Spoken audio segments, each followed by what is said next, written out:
Recently, I've gone back and watched some of my favorite anime shows from growing up, and I've found just how a lot of things have changed over the years. But one of the biggest differences I've noticed between long ago popular shows and the recent new ones is the inclusion of traps. A trap is defined as a male or female whose appearance matches that of the opposite sex, and it's very interesting to note just how prevalent this has become. In today's society, a vast majority of animated shows have, on average, 1.2 traps within them. That means some may have 2 or maybe 3 traps in them, though a majority will have up to 1. This is akin to a mere 10 years ago, where the ratio of traps was 1 for every 5 shows, and usually their appearances would occur in filler episodes or a single arc, and usually portrayed so in a negative light, serving as a piece of the antagonist. However, in today's society, it's much more prevalent to see a trap speak, talk, be fleshed out, and interact more casually with the main cast. In fact, it isn't often that a trap might be part of the main cast itself, serving as a staple to the series by acting as a motivator and an encouraging force to the main party. In just 10 years, as people grow up, new generations born in peace learn to accept and tolerate others, and the sparsity of equality overall vanishes, creating a new line, a new world, a new breed of people ready to take their norm-breaking ideas into untested waters.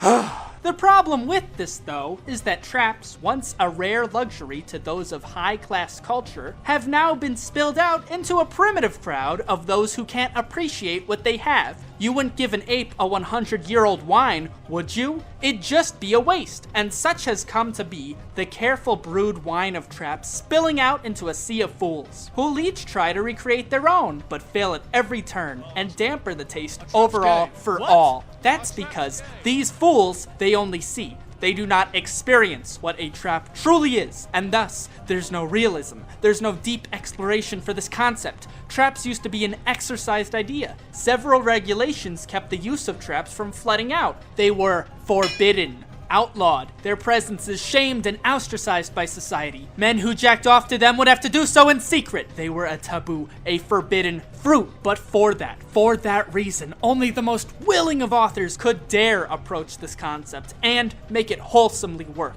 The wisest, the most intelligent, it was their gamble, their risk. And if their story truly did find success, they were destined for the stars. Traps in anime became a glorified thing, a renaissance, a verification of genius fiction. They were the symbol of glory and graciousness, and though such stories were taboo works forbidden of carry in public, it is noted by historians that even those who'd ruled over these regulations sometimes broke their own codes and frolicked over the glamorousness a young boy puss might have. Now, though, the concepts of traps have been destroyed. They've been tarnished and bashed, their gloriousness taken away, like the feminine love interest or the buff childhood friend. A trap is put in, just to put in. It's nothing but a harem piece, a stereotype that adds nothing to the plot. It's there because the author is lazy, because they can't think of any original concepts, not already done. And so they look to the past and just rip the pages out. Just take something already written and pretend it's all theirs. And I'm tired of this. I'm tired. I want good, quality traps back. Traps that I could give a fuck about, that also make my dick hard. Traps that are more than just traps, but people, human beings, characters with emotions, with feelings, thoughts, and interests. Not just, oh, I'm a guy. Not just, oh, you wanna fuck me, but then you'd be gay. But real human beings.